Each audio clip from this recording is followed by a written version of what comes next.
Hi guys, and welcome back to my YouTube channel. Sophia here. Okay. Again, I have been gone for some time.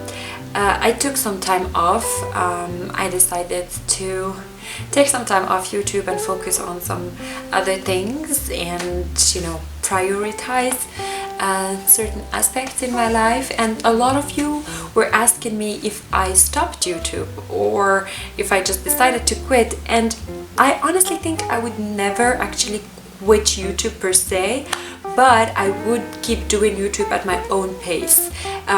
So that means that I don't think I will ever be the type of YouTuber that uploads weekly, at least not anytime soon, but I will always be around here on and off and just doing it for me, and because I enjoy it and I enjoy sharing certain aspects of my life with you guys and talking about books and education and living abroad and traveling. These are topics I truly enjoy sharing with you guys, just that I kind of like to do these at my own pace. Exactly. So that's why I'm back after 3 months. I think the last video I posted was in September and now it's December. And it's the holiday season.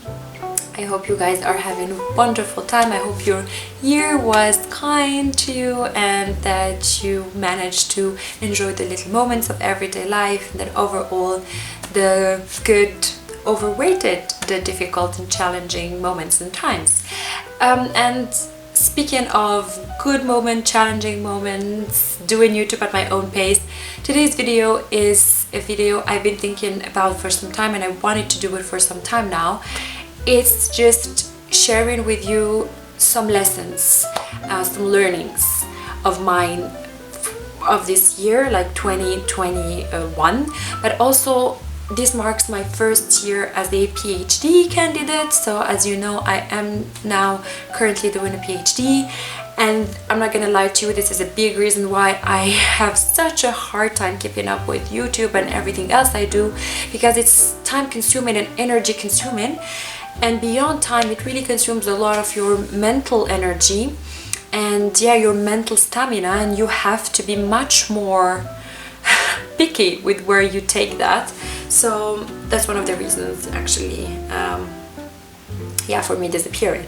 But so I just want to share with you some learnings. This is just a chatty video. I'm just gonna sit here and chat with you, so grab yourself a drink, get comfortable, and just be ready to listen to me talk about some of the learnings, and hopefully these are insightful for you and helpful in a way where you could reflect on these and see how they fit into your own experiences in life.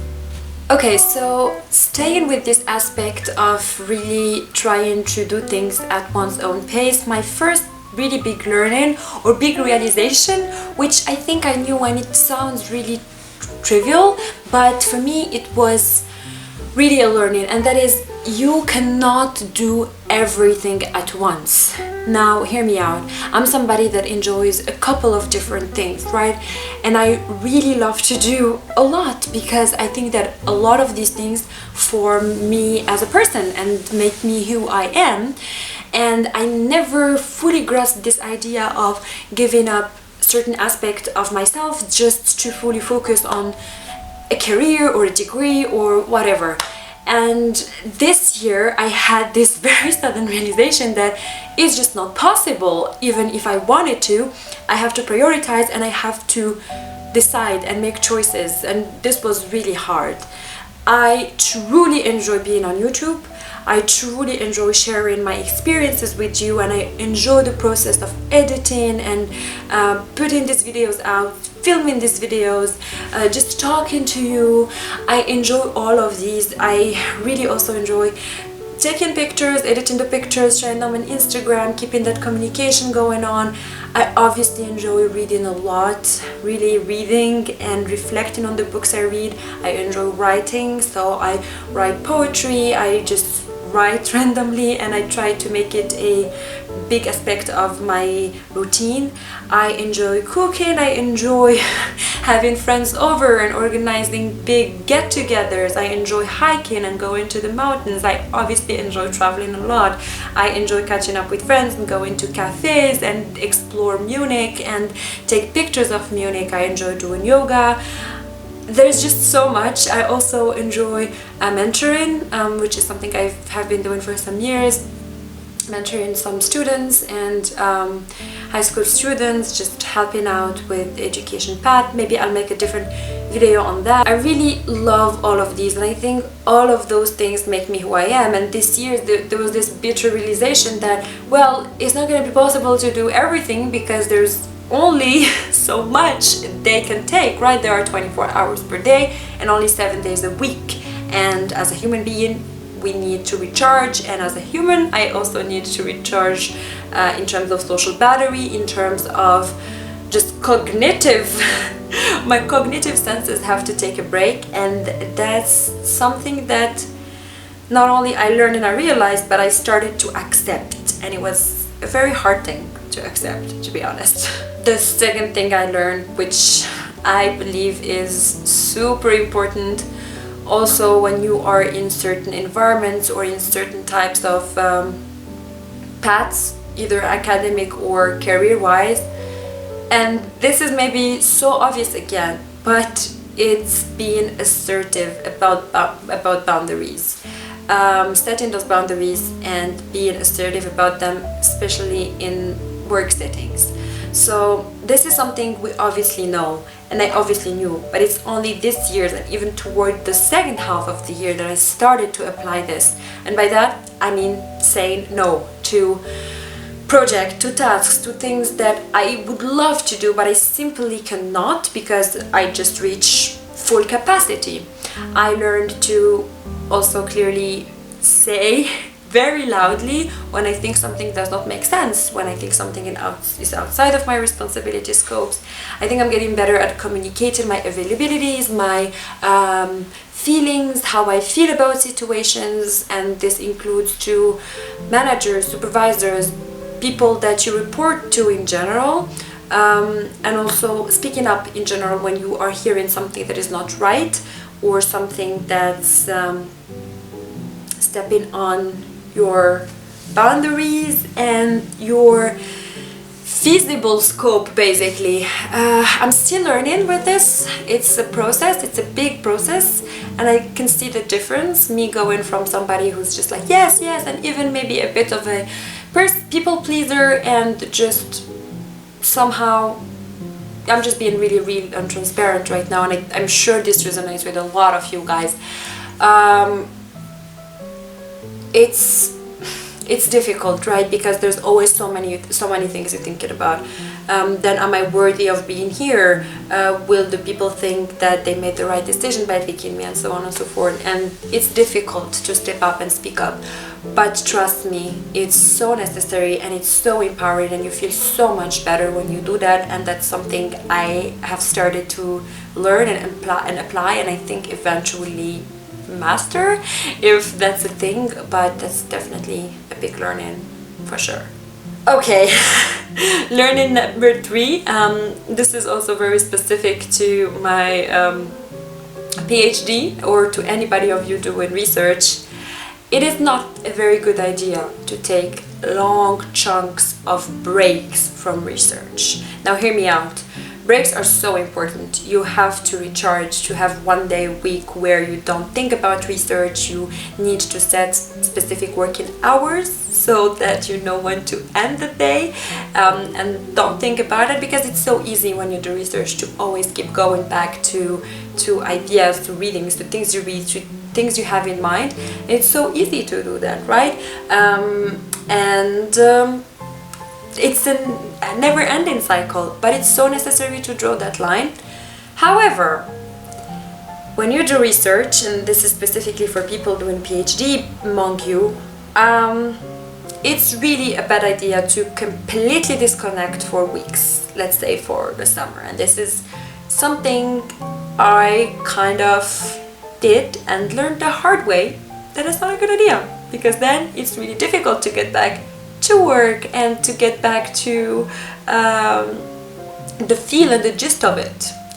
there should always be an activity that you do on a daily basis for research, and it could be, at least in my case, readings. I mean, you know that when you do a PhD you read a lot, like your first year or most of the time you are reading papers, you are consuming that knowledge so that then you can build on it, and even when you are creating your own knowledge or your own contribution, you keep going back and forth to the existing literature. And I think that that's something, for example, that I would always do even when I'm on a break. Of course, there should be a couple of days in a year where your mind is switched off, but then definitely not for more than a week, because then you just lose that hand on it, and it's valuable time that gets kind of wasted.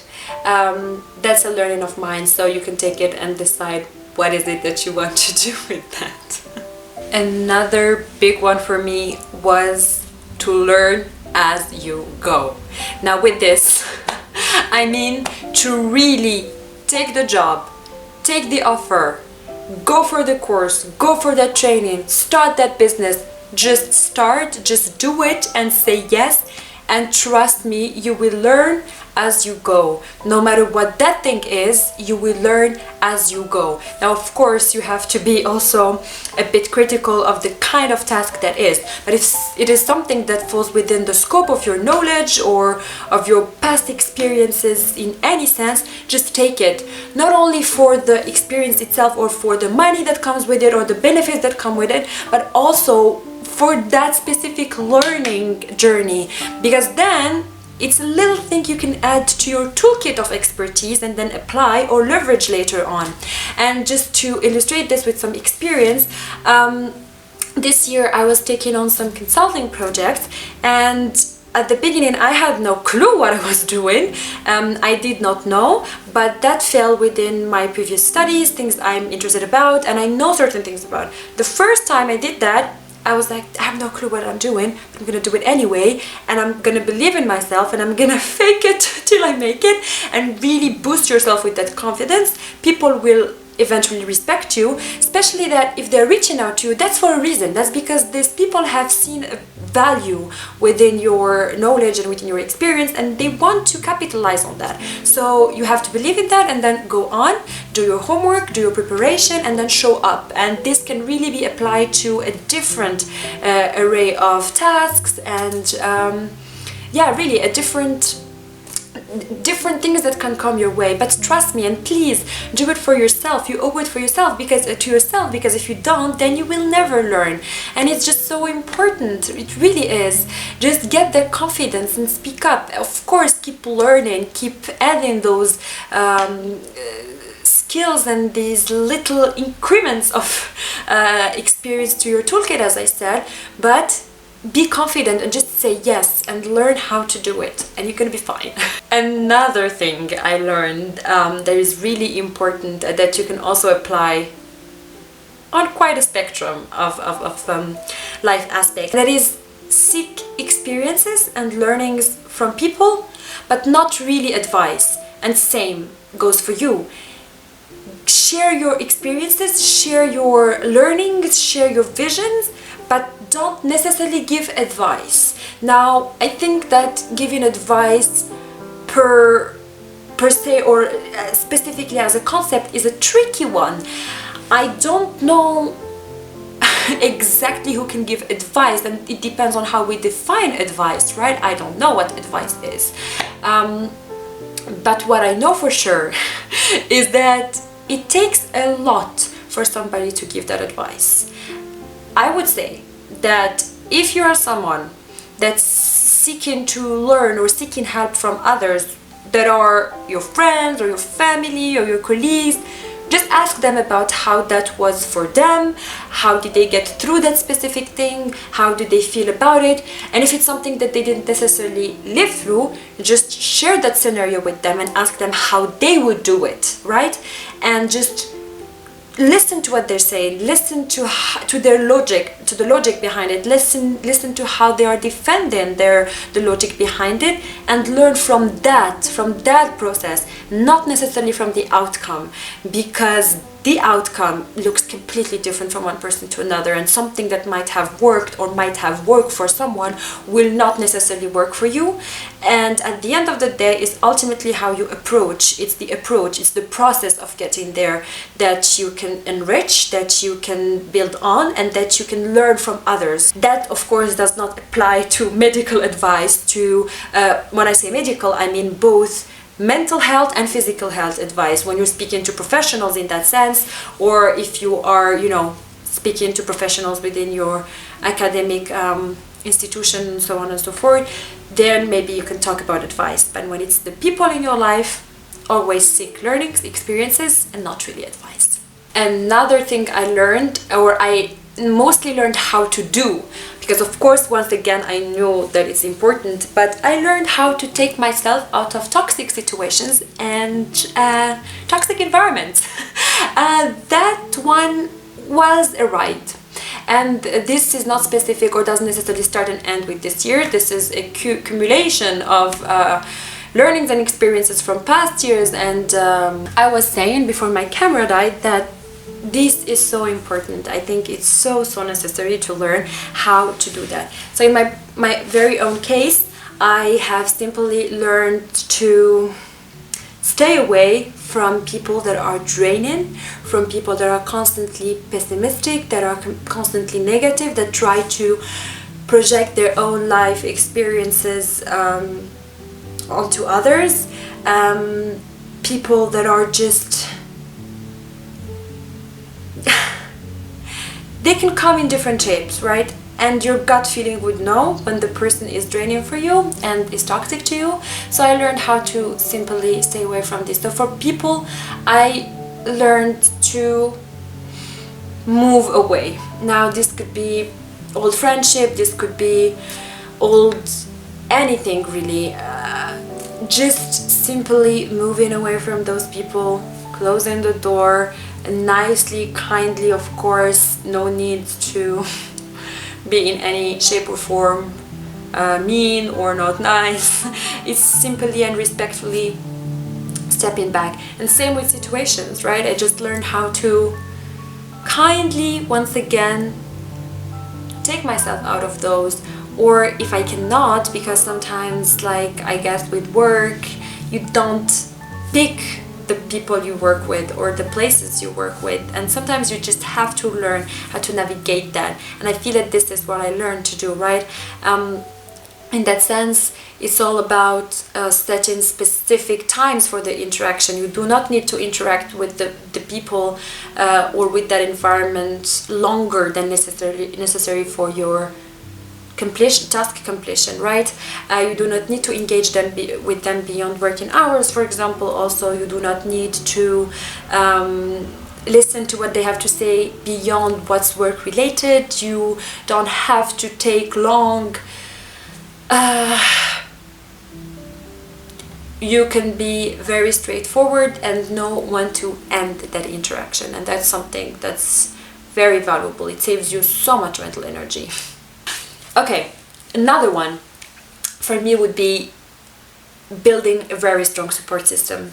This year has shown me how important that is. Now, a support system is obvious and it's necessary at different stages in life, and at whichever state you are, it's important to have that. So these are some people. By the way, you could have a big support system with sub groups. So you have the people that share the same path as you in terms of work or the nature of work you do. So if you're an entrepreneur, you have this entrepreneur support system. If you are an academic, you have that. If you are in a corporate, you have that. In my case, I have friends or colleagues that are also going through the same academic journey.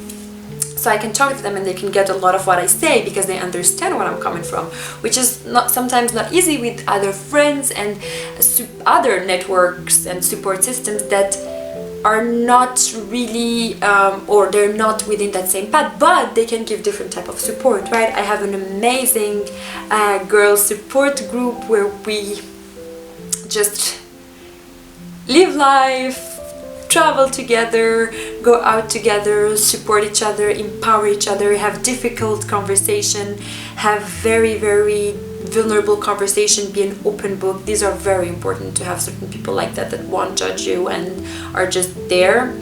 You can also have people for emotional support, right? Family, your parents, your siblings in my case, your best friends, people you've known for a long time. Maybe they're not in your immediate vicinity, they don't live nearby, but they live in other places, and still, you know, we can keep up with them. And this could be also partners, so people you are in a relationship with, and this is important. It's important to have those type of support, because at the end of the day, as much as we promote independence, we as humans are social beings, and having people around that can be a backbone is absolutely necessary. So yeah, that's something. Okay, maybe one last time before we call it a video and we go on with our lives. Oh, this coffee is so cold. That's a wrap for this coffee. Just go there. Yeah, so I was saying, one last one is a very personal one, I guess, or at least for me, is that the word, or what we do, or what we see people doing, will try so hard to define us in specific terms. By that I mean that I noticed in a lot of cases, people define themselves by the job they do, right? In terms of work, so how they make a living. For example, so this is a conversation, right? This is why I'm bubbling, and I'm probably not gonna cut these things in editing, because I want it to be conversational, so that you guys go on and think for yourselves. And I think thinking about this is so important, and reflecting on that. Because this is this video. This is what this video is doing. It's really giving you this food of thoughts, for thoughts, basically. I think, yes. So, for example, when you meet somebody and you introduce yourself, a lot of people would tend to ask a couple of questions. If you're in international settings, it goes like that. So your name, oh, where are you from? First, so, and then you would say that. Second of all, how did you get here? How long have you been here? And then eventually, oh, so what do you do here? What are you doing here? And this question, I always find it so interesting, because what are you doing here, or what do you do, is usually meant for what do you do for a living? Are you studying? Are you working? And this is interesting. Now, when you also go on social media, right, or on any type of online networks, and people have to, or meetings, or whatever, LinkedIn, or okay, LinkedIn is professional, so that makes sense. But anywhere else where people have to introduce themselves, they would talk about their name, maybe where they're from, and then what they do for a living, their job, and that's it. Then they would start talking about the specific topic. What I have learned is that that can't be me. That cannot be me. That should not be me. Now, of course, at the end of the day, to each their own, and each person does what works best for them. But I learned that I am so much more, at least. Okay, I am so much sounds like, oh, look at me. But I am a lot. And to define myself for an introduction, I never know what to say. I don't know what to say. I do not want to be boxed down to my occupation or what I'm currently doing. Yes, currently I'm a PhD researcher. Currently I'm in academia. But does this thing take most of my life currently? Absolutely, yes. It does. It does. If we just look at this in terms of time, it does take most of my hours. But is that who I am? Or is this what I do? That's not only what I do. I do so many more things. I mentor students. I write. I hike. I make videos on YouTube. I take pictures. I go to cafes. I explore bookstores. I visit friends and family. I read. I love sustainability and sustainability topics, and I help small companies and big companies build the sustainability strategies. And I love to cook and host people and create a cozy, warm atmosphere. I love to meet friends. I love to spend time with my parents and family and my dog. How do you fit all of this into what you do for a living? I don't know. And one thing I learned is that I don't want to be one thing, and I will probably never be the person who sacrifices many aspects of their lives for that one aspect. And usually that one aspect is the career. For some people it's family. It depends.